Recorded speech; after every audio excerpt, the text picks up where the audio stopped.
দিতে দাঁড়াইছেন, জীবন দিয়া পাহারা দিতে দাঁড়ায় গেছে। রসুলের দিকে মুখ দিয়া, পিঠটা বাইরের দিকে দিয়ে রসুলকে পাহারা দেওয়া শুরু করেছেন।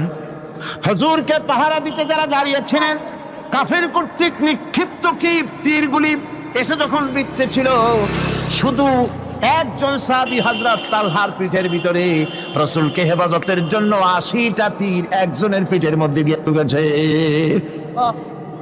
এক অসতর্ক মুহূর্তে নবীজির দান্দান মোবারক শহীদ হয়ে গেল, শিরস্থান ভেঙে গেল, লোহার কড়া প্রবিষ্ট হয়ে গেল কপালের ভিতরে।